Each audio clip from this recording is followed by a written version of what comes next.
আজও আপনার ঘরে যে শিরক আপনার মধ্যে নাই, ওই শিরক আপনার মা বোন, আপনার স্ত্রীর মধ্যে রয়েছে। যে কুসংস্কারের মধ্যে আপনি জড়িত না, আপনি ধারণাও করতে পারবেন না যে এমন চিন্তা তারা করে, এমন কথা তারা বলতে পারে। আজকে আমরা বেদাত বলে চিৎকার করি, মাহফিল গরম করে ফেলে। আপনি জানেন এই মসজিদের মধ্যে যত বেদাত হয়, যার ফলে আজকে আমাদের মুসলিম উম্মার মধ্যে বিভিন্ন দল উপদল তৈরি হয়ে গেছে। এই মসজিদে যত বেদাত হয় তার চাইতে অনেক বেশি বেদাত আপনার ঘরে হয়, আপনি টের পান না। অনেক বেশি বেদাত আপনার মা বোনরা করে থাকে।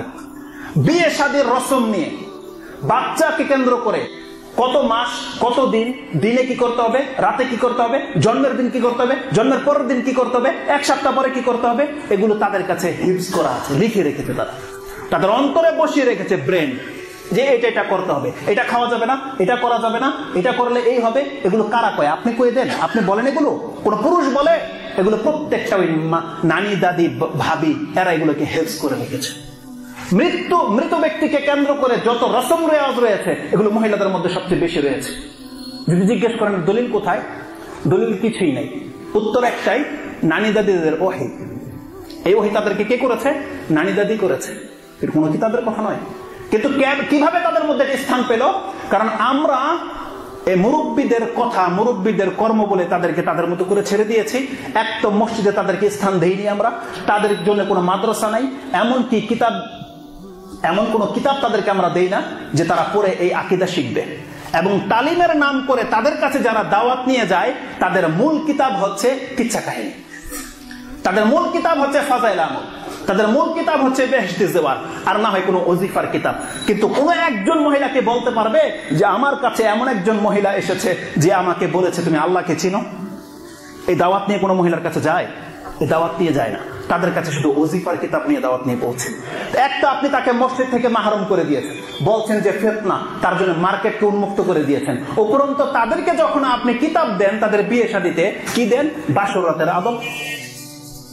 আপনি তাদেরকে বাসরাতের আদব দেন, স্বামীর হক দেন, সন্তান প্রতিপালন দেন, গরুর রচনা। বুঝেন গরুর রচনা মানে কি?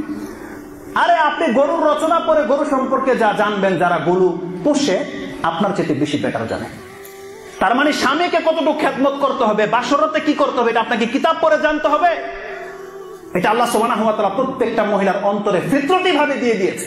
আপনি বিয়ে করে দেখেন আপনাকে কিভাবে সন্তুষ্ট করতে হবে, তাকে কিতাব পড়ে শিখতে হয় না। বরং স্কুল, কলেজ, ভার্সিটির মেয়েদের চাইতে অনেক বেশি খেদমত করে একজন সাধারণ একটা মেয়ে তার স্বামীকে। কিতাব পড়ে শিখেছে। যদি তাকে কিতাব দিতে হয়, আপনি দিবেন আল্লাহ কি চান, কে আল্লাহ, কোথায় থাকে আল্লাহ, কি চান আল্লাহ, আল্লাহর কিসে সন্তুষ্টি আছে, আপনি এই জ্ঞান তাকে আগে দিবেন। কিন্তু তাদেরকে সে কিতাব দেওয়া হয় না। তারাও যখন কোনো কিতাব পড়ে, ওই যে বললাম ওজিফার কিচ্ছা কাহিনী এগুলো, যার ফলে তারা তার তাওহীদটাকে এইভাবে লোপ পেয়ে গেছে, তাদের মধ্যে শিরকের আস্তানা গেড়ে বসে আছে। না, এটা হতে পারে না। শিরিক বিহীন হচ্ছে ইসলাম।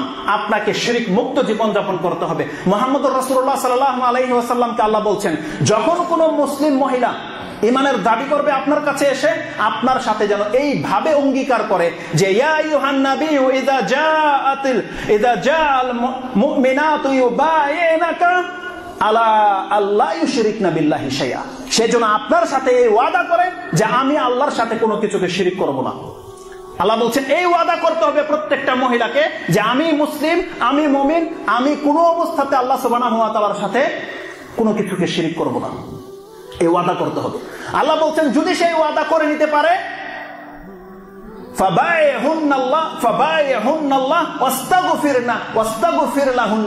আল্লাহ সুবহানাহু ওয়া তাআলা বলছেন তার বায়াত গ্রহণ করেন এবং আপনি তাদের হয়ে আল্লাহর কাছে ক্ষমা চান। ইন্নাল্লাহা গাফুরুর রাহিম। তার মানে আল্লাহ সুবহানাহু ওয়া তাআলা বলতে চাচ্ছে, কোন মহিলা যদি শুধরে যায় এবং সে যদি বলে আমি আল্লাহর সাথে কোনো কিছুকে শরীক করব না, এই ওয়াদা যেদিন করে নেবে, আল্লাহ বলছেন ওই দিন তার অতীতের সমস্ত গুনাহ আল্লাহ মাফ করে দেবে। কিন্তু এই শিক্ষা কি মহিলাদেরকে দেওয়া হয়? আমাদের দেওয়া হয় না। শিরিক তারা লালন পালন করে, তাদের কাছে শিরিকের ঘাঁটি রয়েছে। কিন্তু আপনি খোঁজ নিয়ে দেখেন, তাদের মুখ থেকে যখন তখন বেরিয়ে যায় ইয়া রাসূলুল্লাহ, যখন তখন বেরিয়ে যায়, যখন তখন তারা ওই তাবিজ, কবজ, টোটকা, এগুলো সব তাদের মধ্যে বেশি রয়েছে। এই জারফুক কিছু হলে বাচ্চাকে নিয়ে জারফুক করতে হবে, কায়তন লাগিয়ে দিয়ে বয়ে থাকে সুবহানাল্লাহ। আপনি টের পান না?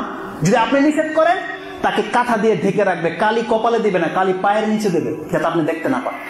আরে কালি তো তার অন্তরে লেগে গেছে, তার অন্তর থেকে আগে তাবিজ কবজটাকে ছেড়ে ফেলে দিতে হবে, যাতে আপনি বাড়িতে উপস্থিত না থাকলেও তাবিজ আপনার ঘরে ঢুকতে না পারে। কিন্তু আপনি ঘরে আছেন, সে সাধু, কিন্তু তাকে ইসলামের জ্ঞান দেওয়া হয়নি। প্রত্যেকটা মহিলাকে আগে ইসলামী জ্ঞান অর্জন করতে হবে, তাকে জানতে হবে কিসে ইসলাম টিকে থাকে, কিসে ইসলাম টিকে থাকে না। এই জায়গাগুলোকে করা হয়েছে, আল্লাহ সুবহানাহু ওয়া তাআলা আমাদেরকে সে তৌফিক দিয়ে দিয়েছে। আমাদেরকে শুধু দায়িত্ব এতটা, আমাদের মহিলাদেরকে এনে শুধু এই কথাগুলো তাদের কান পর্যন্ত পৌঁছে দিতে হবে, এটা আমাদের দায়িত্ব। যদি এই দায়িত্ব কেউ খেয়ানত করেন, কাল কিয়ামতের মাঠে আপনারা প্রত্যেকটা পুরুষ কিন্তু আল্লাহর জন্য জবাব দিতে হবে। প্রস্তুত হয়ে যান ইনশাআল্লাহ।